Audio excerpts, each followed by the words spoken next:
Hi, this is Steve from PixelBump.com. Recently, I was asked by a friend of mine in the comedy group The Mutiny to do 2 shots for a video they were going to put on the CH2 channel called If Robots Couldn't Do the Robot Dance, and it involved a spaceship traveling through space, and the second shot was the spaceship being destroyed by a comet. So I'm going to show you a little bit of the video right here. And there's shot 1, just the ship passing through regular space. Eve 3. And this is a very funny video, so I highly recommend you checking it out. I'm going to put the link down in the description. Can pop that pussy. For no other reason, that line and this dancing. It's worth seeing this video. And we'll get up to our second shot here of the ship in space again. Comet comes in and the whole thing blows up. And we have a lot of nice destruction effects and some nice fractured geometry that we're playing with there. So again, the link for this will be down in the description if you want to check out the whole video. So that'll lead us to our discussion today, which is how to fracture geometry and then have dynamic simulations blow the geometry apart like an explosion. And there are a couple different ways I do that, depending on the job and which programs I have access to. So I'm going to kind of go over the basics of all 3 of my main workflows, so that you can decide which one of them works best for you. Some of you may be Cinema 4D people and want to go that route. Other people may be more comfortable in Maya. And we'll just kind of go over the basics of the workflow. So the first thing here in Cinema 4D is that Cinema really doesn't have a way to fracture geometry on its own. If I make a cylinder here and I go ahead and convert it to geometry, and we'll have the lines so we can see how the geometry is laid out. The closest thing Cinema has is this fracture node here under the MoGraph tab. And what that'll do is fracture based on the faces as they currently are. So each of these very long faces can fracture apart. And here at the top, you get all these little pie pieces, but it wouldn't fracture it in a way that looked like destruction. To do that, you're going to have to use a plugin. And there are a number of plugins for Cinema 4D that can do this. The first one here being Nitroblast. And Nitro 4D makes a lot of destruction plugins. They've got Nitroblast, they've got Catastrophe, they've got Therasi, and I'm sure there's at least one other in here. They seem to specialize in destruction, and these plugins are really nice. They use Voronoi fracturing, as far as I've seen, for all of them. And they have a lot of nice higher end features where the fractured geometry can then create particles for thinking particles, so you can add smoke to all of your destruction. A lot of nice things. And it's 40 euros, so somewhere around $50, $60. And if you're looking for one-stop shopping for your destruction, this is not a bad place for Cinema 4D. I personally use this plugin, Explode. And again, all of these links will be in the description for everything I'm going to show you today. Explode just does the fracturing, which to me works better, because if I want to add the particle systems, I'll add them myself. Or I may want to use something like Turbulence FD, or when I'm in Maya, I'm going to use either Fume Effects or Maya Fluids to create that dust and debris kind of look. So for me, all I really need is the fracturing, and Explode does it really well, and it does it much cheaper, 12 euros, so about $15, maybe 17, something like that. And let's take a look at how to use that plugin. So I've got the plugin set here in my plugins folder. And if I come in, I'm going to want to add the number of parts I want to break up. And you can see, based on all of these little nulls here, where those fractures are going to be. And if I want to change the number of it, it's real simple. Just come down here, clear it, add them again. I can change the random seed, I can change the power, and so it's very simple, very lean, really just does the fracturing. So let's say 100 parts for right now. We'll just leave everything there. We'll clear that out. I'm going to hit triangulate, because I've just found that seems to work a little better when fracturing the geometry, if you allow it to use triangles rather than quads. There is also a section here for an inside material. So anything on the inside of this, if this were metal on the outside and the inside we wanted something like wood or concrete, we could set that material here, and as it fractures, it'll apply those materials for us. If we don't, it's still going to give us the selection to add that material later, this is just a way to do it a little simpler as we're working through the process. And then down here, there's just different ways of grouping them, either under a null, under a fracture object, under a cloner object, and we can give it a custom name. I'm going to leave everything, like I said, kind of blank for now. So I'm just going to hit add, and then I'm going to hit scatter, and you can see it works really fast. And the nice thing is that it puts everything here up into a null for you. So if I want to come in and I want to add a rigid body tag, I can simply do that. I can say apply the tag to the children on all levels, and now each of these is its own dynamic object. If I go ahead and hit play, they'll just fall right out of the scene, which is fairly normal. And if we don't want them to fall out of the scene, we can come in here and either add a plane underneath them, or I'm going to go to my dynamics tab under the properties, and for the moment I'm just going to turn gravity off. So there we go. Now they'll just stay in place, and you can see them kind of splitting apart just based on them being next to each other. And that is because if we go to the dynamics tag, we have the trigger set to immediately. And if I change that to on collision and play again, there, now it's going to hold together very nicely. And you can see if through the render, we're getting a little bit of wacky looking geometry, and that's okay, because normally what you want to do is use your original object up into the point of the impact, and then you just use a display tag to switch between them. And that's common between this and Maya's workflow. So we've got that. I'm going to go ahead and add a sphere in so we can get a little bit of destruction happening. And I'm going to shrink the sphere to about 1/3 of its current size. I don't need it to be super big. And let's have a few more frames to work with, say 250. And here on frame 0 on the sphere, I'm just going to go ahead and keyframe the X, Y, and Z, come out to about 48 frames, pass it through to the other side, keyframe that, and now I'm going to come back and add a collider body tag to my sphere. So now if I rewind and I hit play, we've got a lot of nice fracturing. If I want to go ahead and put gravity back on, by hitting Control D, I can bring this back up, bring my gravity back. We'll just make it a little less than what it was before. And there we go. Now everything's falling out. And we can go up to their standard gravity, add it again, and there you go. Now, this works pretty well, but we can see there's just a lot of big pieces, and normally when you have something being hit or the force of a blast hitting it, there are areas that are going to get a little more fractured than others at the point of impact. So if we look here, where are we going to hit? We're going to hit right here on those two pieces. So I'm going to grab these two, and I'm going to go ahead and say for here, let's do 50 each on those. I'll add the points and I'll scatter them, and then I'll clear it. And now you can see we have a lot more going on in this area, and I can even come in here, grab a few pieces, and maybe split those up by another 25, add it, scatter, there we go. I'm going to clear, and now I can just take my tag and add it to these, or I can put all these underneath my main null here. Either way, whatever's easiest for you. Now if I hit play, we're getting a lot more detail, a lot more interesting kind of a look here. And if I go ahead and add a plane to the bottom, and let's go ahead and make it big so the pieces will have some place to bounce, and we'll add that same collider tag to the plane. There you go.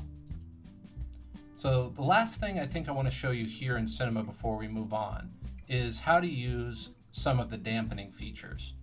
So sometimes you're going to come in here and you may not want everything to fall quite that fast. So we can either change gravity, or if you want to simulate something like space, like I was doing, you may want to increase some of these numbers for dampening and drag. So now when I come back, you can see everything falls quite a bit slower, and you just get a very different pile happening here. If we go ahead and add even more drag, we can see them fall in what looks like almost slow motion. These are all different forces that you can add to make sure you get the look that you want. So one last time, everything full up, and we get a very different looking simulation. So that's cinema for you. And let's just go ahead and put these all back to 0 and watch it one more time so you see the difference. There you go. The next thing I want to take a look at is how to do a similar setup to this in Maya. And Maya itself actually does come with its own ability to do fracturing. So if I create another cylinder here, and we'll just bring it out like so, and we'll get to a shaded mode, we can take a look at, under the Dynamics menu, under Effects, there's Shatter. And I have a love-hate relationship with Shatter. It's there, it's simple to use, but it doesn't always work as expected or at all. Sometimes it just is very problematic with different geometries. But it does work if you need to do something right away. So if I hit something simple like this, I bet it's going to work. So if I go ahead and just hit Create, no, there, it didn't work again. A lot of times what you have to do is come in and delete your history, and then we'll try it again. So now, if I come to Effects, I go to Shatter, there we go. So now we can see, if I hide my original geometry, we can see we've got some pieces, and I didn't set it for very many, so we don't have very many pieces, but let's go ahead and back this up. There we go. Back to the original, and we'll just go ahead, delete its history one more time. Now, if you want to do something with more advanced controls, there are options for Maya as well. The first one that I'll talk about is Pull It Down, which is a really high-end piece of software, but it also costs quite a bit, 400 euros, so probably $500 or more. If you're not doing something that's paid work and is going to use a lot of destruction, I don't highly recommend this. Or Ruins, although Ruins, again, a very good, very full-featured fracturing software. But again, $399 US, a little expensive. You've got something like DMM. If you're familiar with Rayfire and 3ds Max, this is very, very similar, and that's $500. Then we've got the one that I use, which is Ninja Dojo. And this is a whole host of great time-saving tools for Maya, but it also only costs $75. And beyond the fracturing, a lot of nice UV tools, duplication and placement tools, lighting, just a lot of really nice time-saving features inside of Maya. And it's at less than a quarter of the price of almost all the others. So let's go ahead and take a look at Ninja Dojo. I've got it set up here. Let me just bring up its UI. And if I select my object and come over to the fracture menu, again, you can just see there's a lot of extra tools here that none of those others are going to have. And I'm going to come up to my iterations, and I'm going to say 50. And this does have the ability to not only do the Voronoi fracturing, but plane fracturing. So I can come in and use a plane to, say, slice this in very specific ways. Here again, we'll just go through the basic version of fracturing, which is just Voronoi fracturing. And if I go ahead and hit fracture, it's going to rebuild my geometry fractured, and it's a bit slower than what we saw in Cinema 4D, but it works just as well.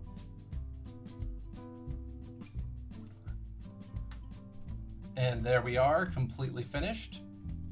And now if I want to come in and again add some more detailed areas, I can do that. So I'm going to come down at 25 to these areas, fracture them again. You can see it rebuilding.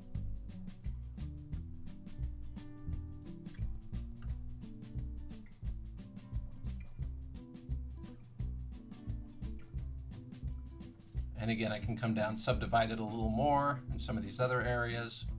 Just get some really nice small chunks happening. Just a nice another level of detail that you can add in.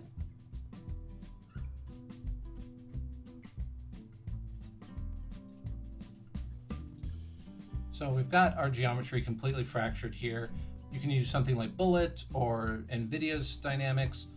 You know, there's a lot of different ways that you can simulate the destruction here in Maya. But my favorite workflow is to do something like this here in Maya, get it all fractured, and then bring it over to Realflow. Just because, and I'm maybe alone in this, but I really do prefer Realflow for simulation things. For both fluid dynamics and rigid bodies, I just find that they have an incredibly nice solver that gives you just beautiful results. So if you have access to Realflow in your workflow, this is the way that I usually do it. So if I open up Realflow here, we can bring in something like a sphere, and we can fracture it here. If we come into the object dynamics, you do have fracturing options. So if I say I want 50 pieces and say, okay, there we go, nice and fast. We now have a separate object that is our fracture object. But I can't come in and subdivide this anymore. So I don't prefer to do the fracturing here. Like I said, I'll do it in either Cinema 4D or I'll do it in Maya, depending on what I have access to within the pipeline for this shot. But just because I can't do the fracturing here doesn't mean you can't do the dynamics here. So if I pull open my ship here, and we'll see we have, let me rewind, you'll see we have the ship and we've got it fractured. It sees the fracture object, but we've also got, if I turn it back on,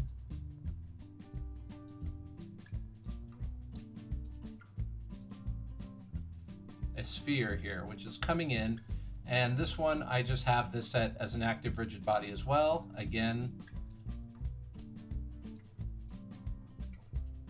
and under the rigid bodies tab, I gave it a little bit of initial velocity so that it would come over and down and hit the middle of the ship.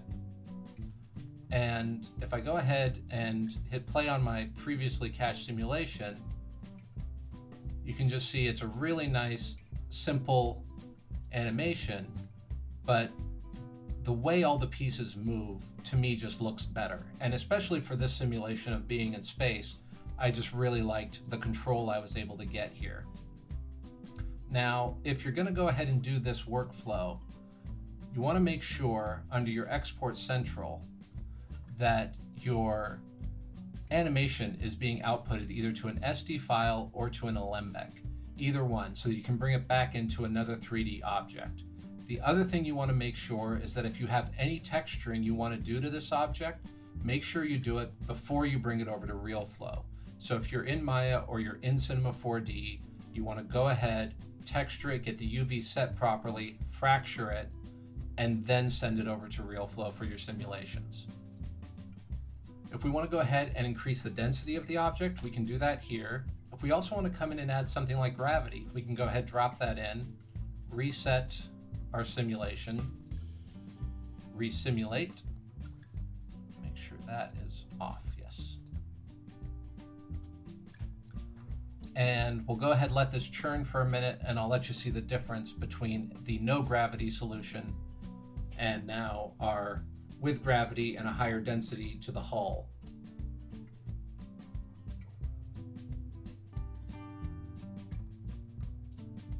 All right, so we've got enough frames here that we can take a look at what's happening. As you can see, the ball is not passing through as easy as it was before, and you can see that gravity was already starting to take a hold of the ship itself. But the ball before passed through pretty easily. Now it's really being stopped on this upper level, but we're still getting some really beautiful fracturing. So if you wanted something that looked like the structural integrity was a little harder to smash, or maybe it was two big objects hitting each other, this would work a bit better for you. And because I've got it set in my Export Central to come out to these two different options, I can either pull in my SD file with the Realflow plugin, or I can just open the Alembic. And the nice thing with Alembics, again, is that it's common to all the 3D apps now. So I can put that into Cinema, I can put it into Maya, I can put it into 3ds Max. So now that we've got 3 different ways to fracture our object, let's talk about completing a shot with that type of fracturing. And whichever of these workflows that you feel works best for you, I think they're all good. They'll all get the job done, and they're all going to give you production quality results. So let's go ahead, jump over to Maya, because that's how I finished the original shot in the College Humor video, and we'll just take that shot to completion from here. So here I have my model in Maya, and you can see it's the non-fractured version, nicely textured. And what I did was I brought in my Realflow scene, and then right at the moment of impact, you'll be able to see, if you watch it in regular motion, you'll see there's a swap that happens. And it's on the moment that the ship first starts to shatter. So what I did here was I just came in, used a visibility tag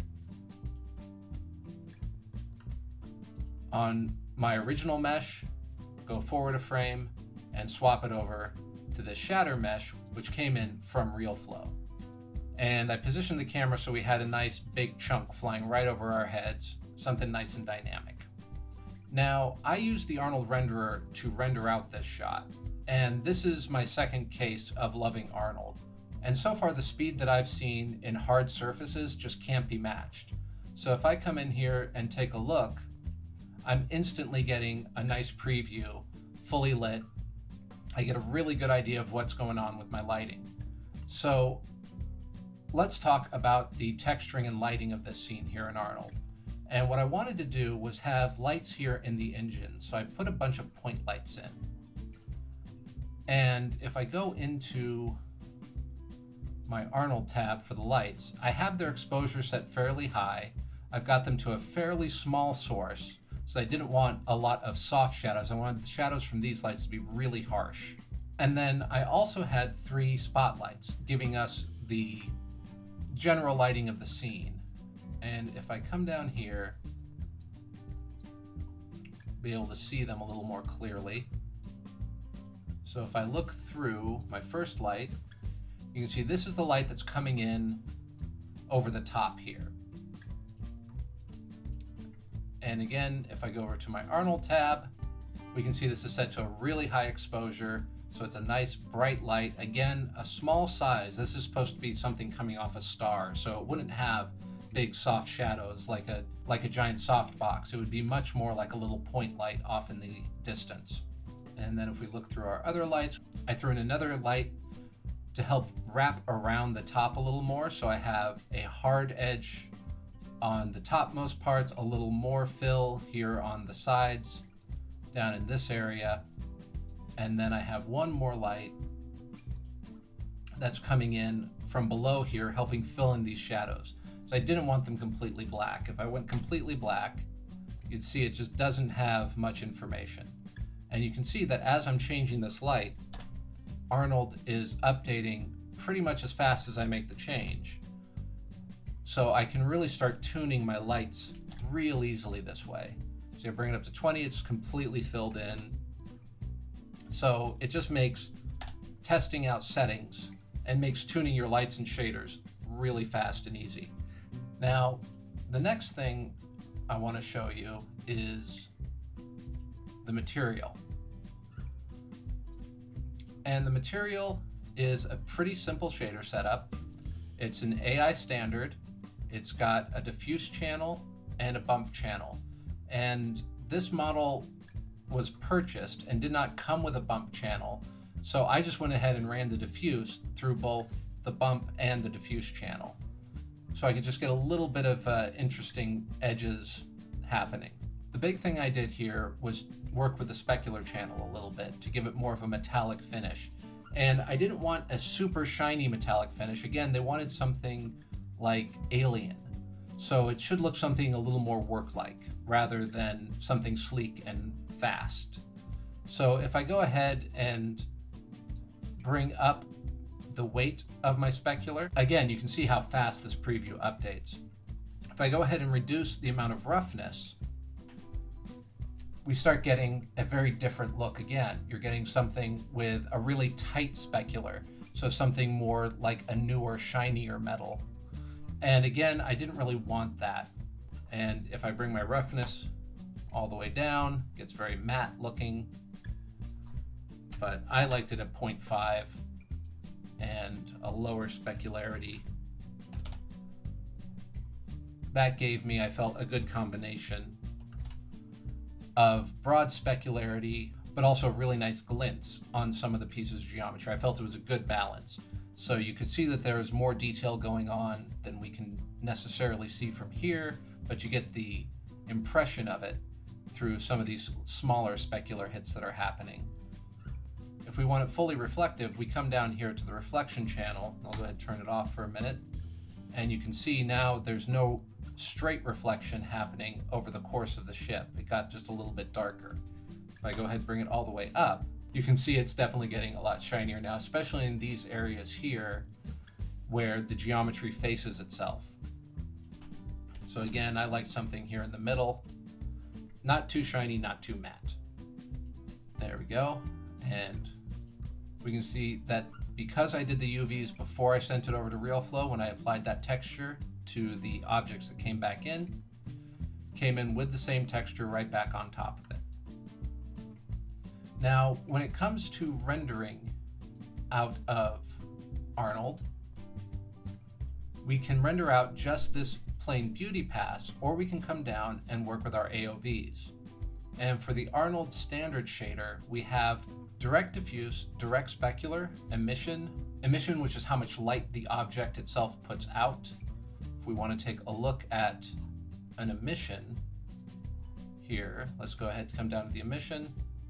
We'll set the scale up, and if we open our IPR now, we're going to get a very different looking thing. So now it's very similar to luminosity in other 3D apps.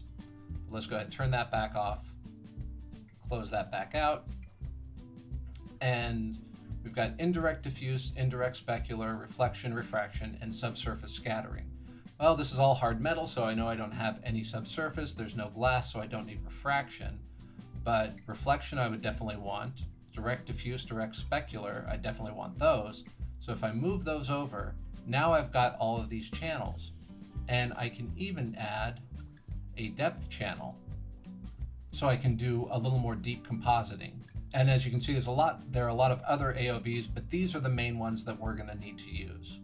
And if you want to set the names right now, it's going to come out into a folder structure. That beauty is going to be a folder. You're going to have a direct specular, a direct diffuse, and a reflection folder.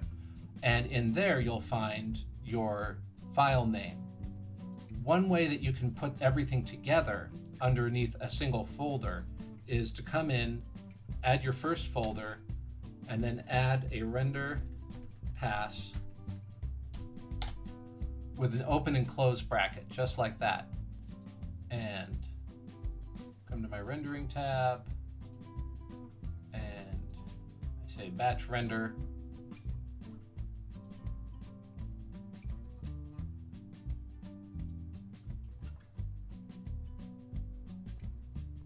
There we go. We've got a new folder popping up, and here are all of our folders. So we have a beauty pass, direct diffuse, direct specular, reflection, and Z pass. And all of those are underneath our main folder because we've used the bracket render pass bracket. Let's leave Maya, jump over to After Effects, and take a look at the compositing for this shot. All right, so we've got our render from Maya, and you can see here that the Arnold renderer just really does a nice job. I just love the way the light falls on the model. I love the way the specularity works and the speed of it. I just can't say enough good things about Arnold Renderer for hard surface models. Let's go ahead and preview it and watch the animation all together.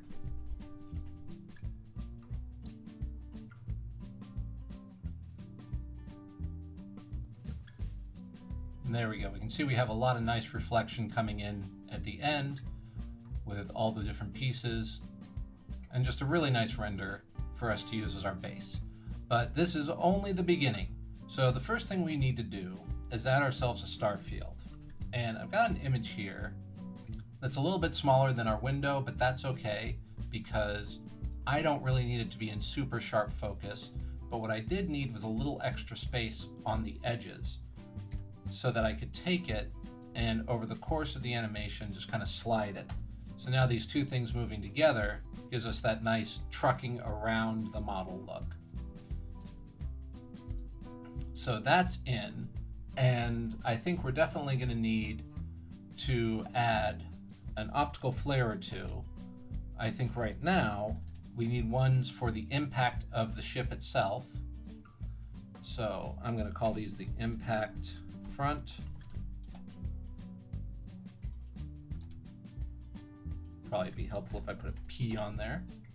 And I'll go ahead and duplicate that, and I'll call this impact back. And so one will obviously go above, the front will go above our model, the back will go below it. And if I open up optical flares and drop it on, I'm going to come into my options here, and I'm going to clear all, and I'm just going to need a streak and a glow ball. And I think for the streak size, I'll shrink it down a little bit for now. There we go. And I'll go ahead, I'm going to add it on top, and let's see, where does that impact happen? Right there. So right here is where we're going to need our first flare. And if I go ahead and I can change the color, let's maybe warm it up a little bit so it feels more explosion-y. And let's go ahead and jump the scale of it up a little bit. And we'll just say here, our brightness and scale are full. And right here, we'll turn them off. And then over 1, 2, 3, 4, 5 frames. Maybe bring them back down. And let's see how that looks. And that flash goes by a little too fast. So let's go ahead and stretch out its fade out, and we'll leave it up for a couple extra frames. We'll just copy and paste these keyframes.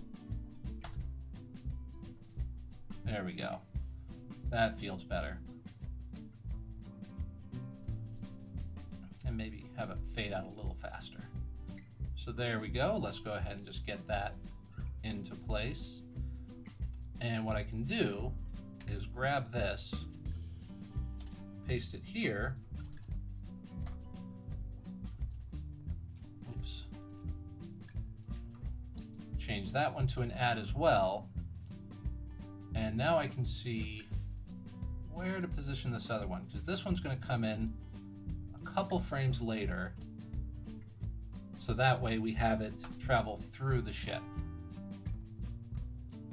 And it just gives us a nice little bit of visual interest that helps disguise when the ship swaps over from the perfect ship to the destructed, to the ship being blown apart.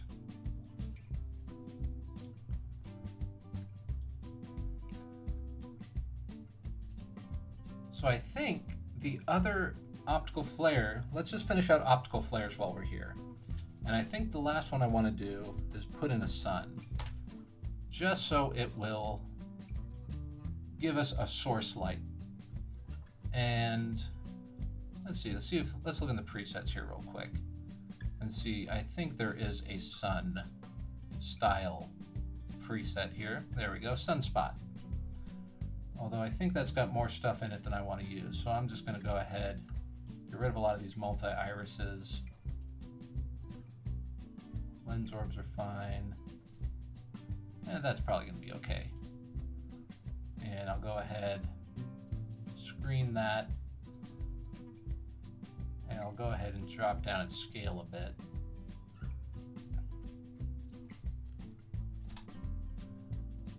And let's go ahead and get rid of some of this lens dirt. It's being a little too much for me. There we go. Now we've got a nice little sun hanging off in the distance. And if I go ahead and animate its position as well, I want this one to go a little counter.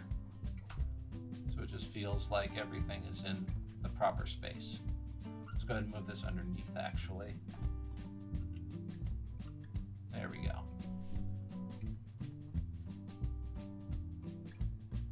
Yeah, that's working. Okay, so we've got our flares in, we've got our model in, we've got our background in. What we really need now is some destructive elements, some explosions. And I'm going to go ahead and grab the small fireballs from the destruction pack.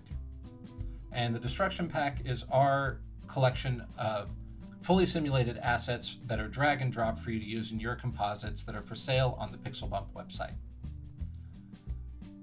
So if I grab my first one here and I'll just drop it in, these are all nice big 2K elements. Let's see, where is it its biggest size? Let's go ahead and get that shrunk down. And let's go ahead and speed this up. So if I bring up my stretch, oops, I'm on the wrong layer. And let's say maybe 50%.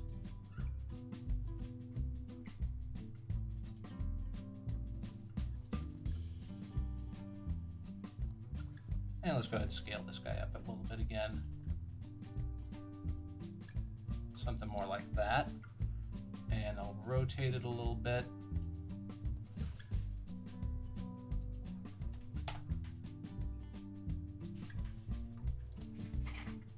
There we go, that's a good first one.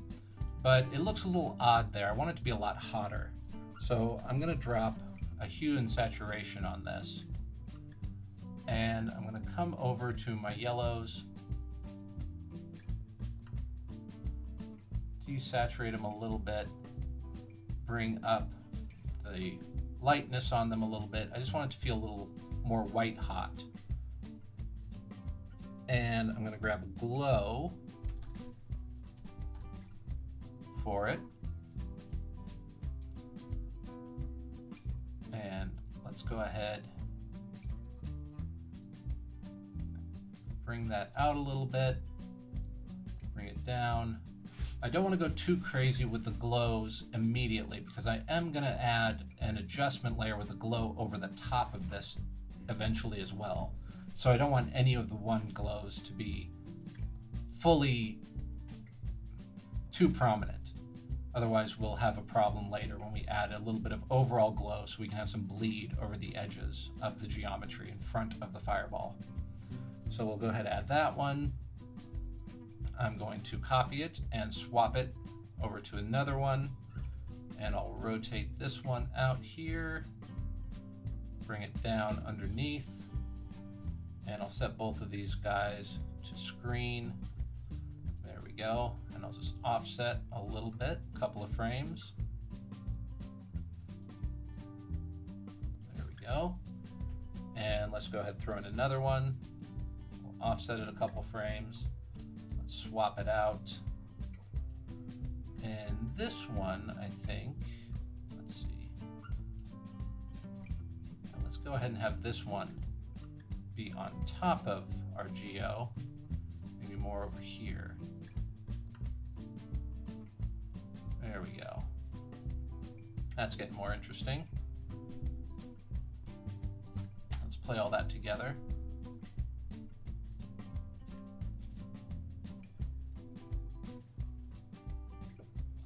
Maybe that offset's a little too much. Let's move that back and maybe one more. Just one more explosion for good measure.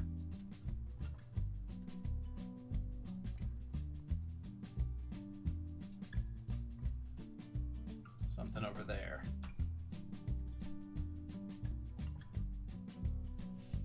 There we go. That's looking pretty good. Next thing I want to do is just add some sparks happening here. And I'm going to add those here. I'm going to go ahead, screen them, shrink them down. And I'm not sure about the speed just yet. I think I need to see it in motion first. Yeah, definitely need to speed those up as well. So let's go ahead and stretch these guys out to about 50%. Maybe even more. Maybe let's go 35.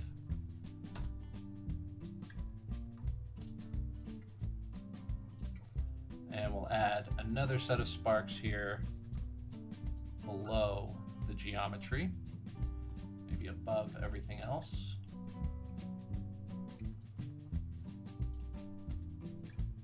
Shrink that guy down. There we go, something like that.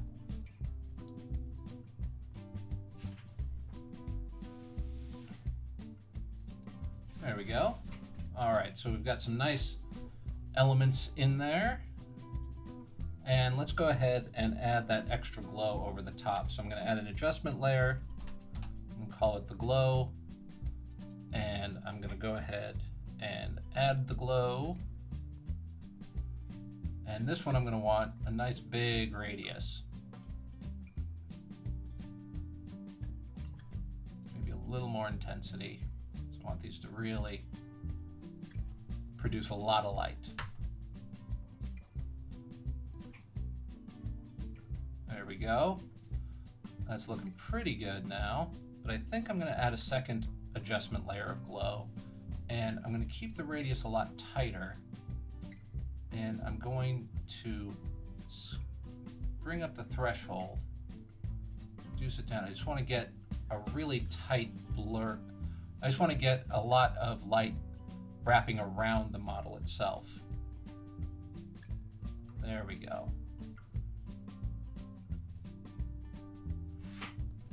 That looks pretty good. Pretty quick and easy to get us to an exploding spaceship. But now we need something to hit the spaceship. And to do that, we're going to create a little comet. And I'm going to go ahead and I'm going to create a new light, and I'm going to call it the emitter. And then I'm going to take, let's make that a point light. And I'm going to take this and animate it in 3D space here. So right here, I'm going to want it to hit right where our impact is. So if I come down and keyframe its position, and then maybe for, I don't know, about a second or so beforehand, we'll just have it come in here from off screen. Maybe a little slower than that. Add a few more frames. There we go. All right. So now that we've got our light, let's just trim this down. Let's go ahead, take a copy of our ship here and our emitter, and I'm going to pre-comp this to Comet.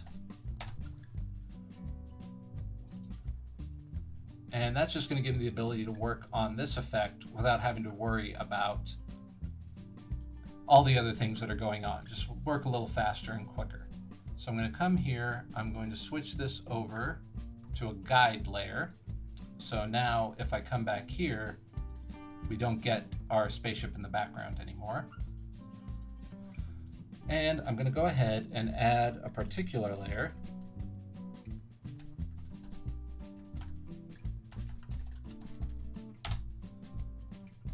And add the particular effect to it. So I will go ahead and say my emitter is a light. And right now it's following my light. So if I come back here, we got all that happening.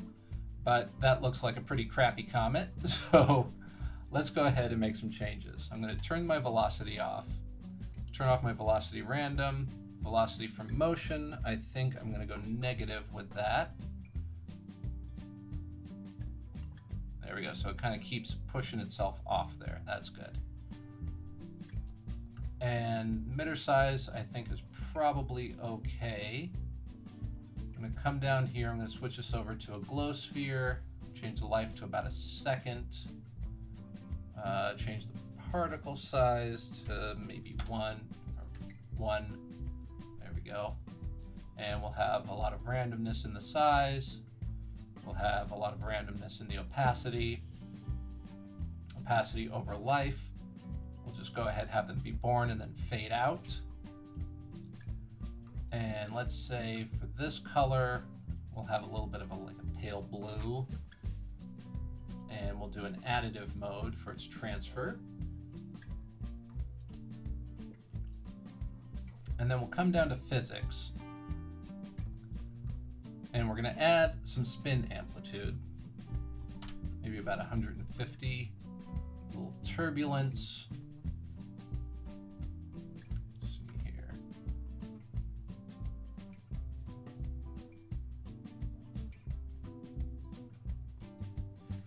Maybe about 150 for both of these. I think for my scale, I'm going to go a bit smaller so it's a little tighter. There we go. That's looking pretty good, but we don't have enough particles here. So let's see, maybe 1,000. There we go. That's looking like a good amount. Let's see how that looks coming in. Good. And I think what I'll do here is I'm going to turn my intensity on this off, because that way you'll shut off the particles themselves once the light turns off. So we've got those particles coming out, and still not quite there yet. So what I want to do next is add a vector blur on top of this.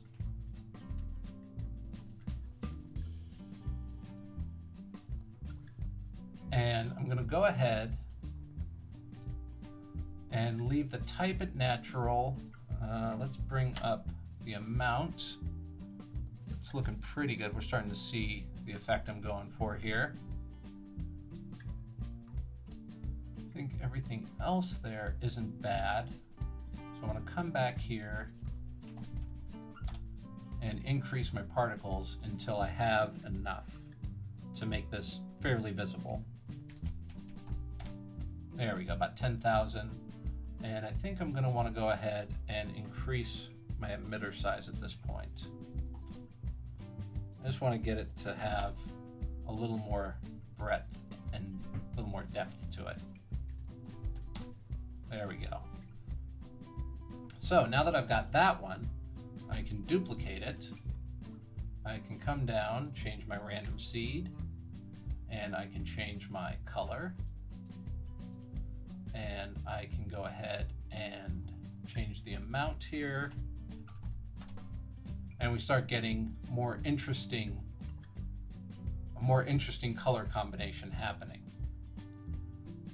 And maybe see about screening that on top. And let's take a look at this one's vector blur.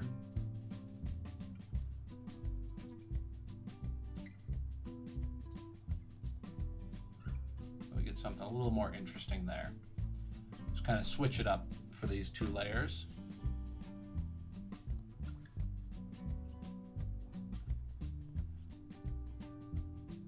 There we go. That's a nice little cloud of gas passing behind. Let's go ahead and duplicate it one more time. I think I'm going to go with something a little more yellow here.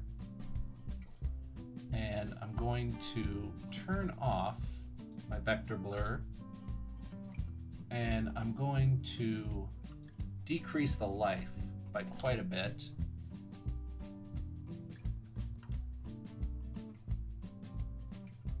Maybe this should be a little more white hot.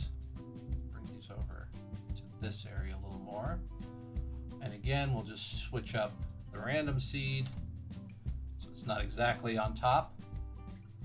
There we go. And the last thing I need to make this effect work is an optical flare.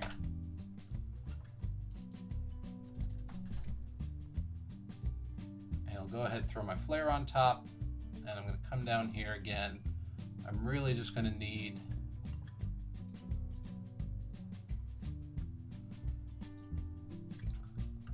little glow, little spike ball.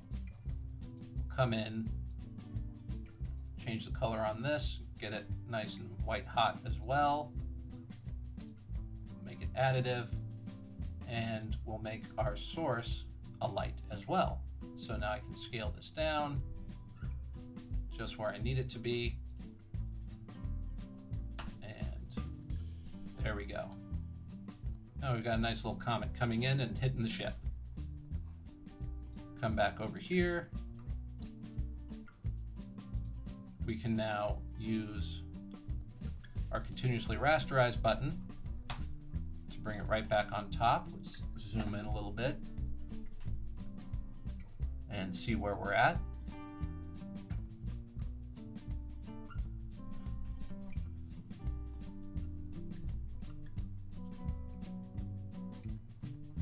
So that might be a little too slow now that I see it together. So if I just grab my position, let's take those 10 frames back. I think we probably had it right the first time.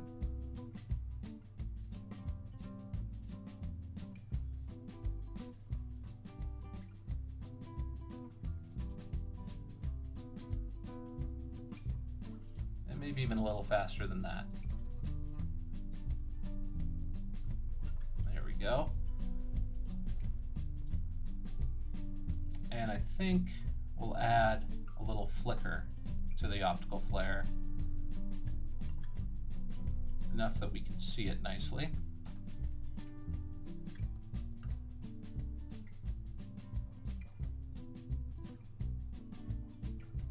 Just give it a little extra life. There we go. All right, so the effect is almost all together.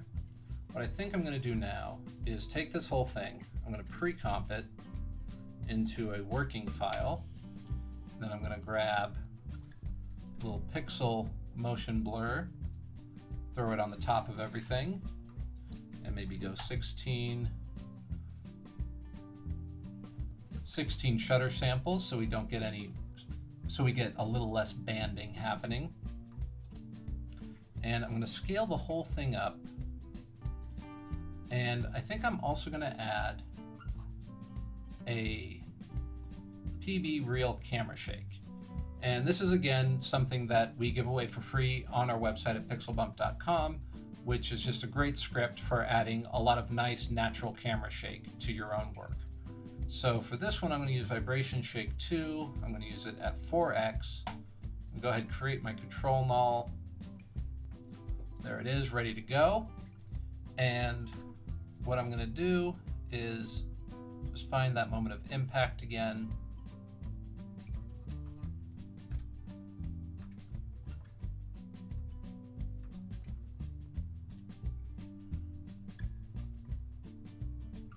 See right there. Actually, let's back up one. And we'll go ahead and attach our working comp to the vibration null, and we'll see how much of this vibration we really want to keep. So it might be a little heavy right now. Let's preview.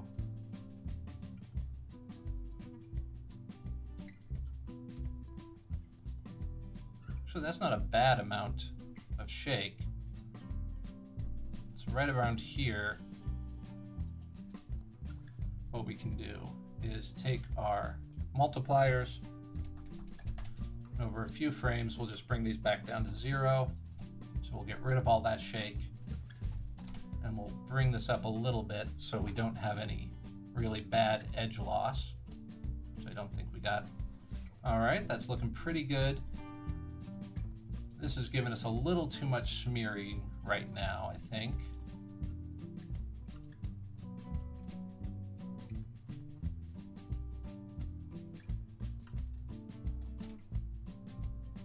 Let's just reduce that down. Let's see how that looks.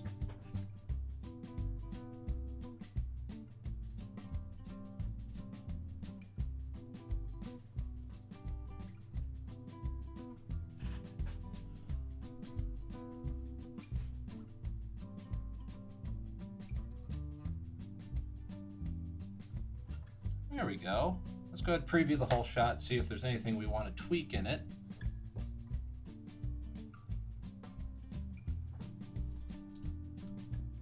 All right, so if we look at this all together, I think the motion looks good. Everything I'm pretty happy with the exception of one little thing. So I'm going to come in here to my working comp, and I just want to color correct that background a little bit. And that's just because the differences in the color here of the blacks is just making my eye read this all as false. Going to come in and just bring it down a little bit. Not crazy amounts, but just enough to make sure that the two black levels don't look completely foreign to each other. There we go. That's better. And maybe I'll go ahead and add a curves to the ship and just bring up its black levels just a touch. There we go. That looks a little more nicely integrated. And we'll go ahead and preview it one last time.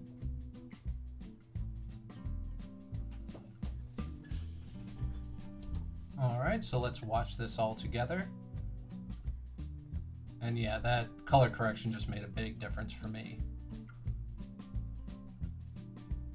And yep, that fire feels nice and hot when it explodes now, and it feels even better now that it's on a denser, blacker background. And I think we've definitely got a spaceship exploding in space after a comet hits it.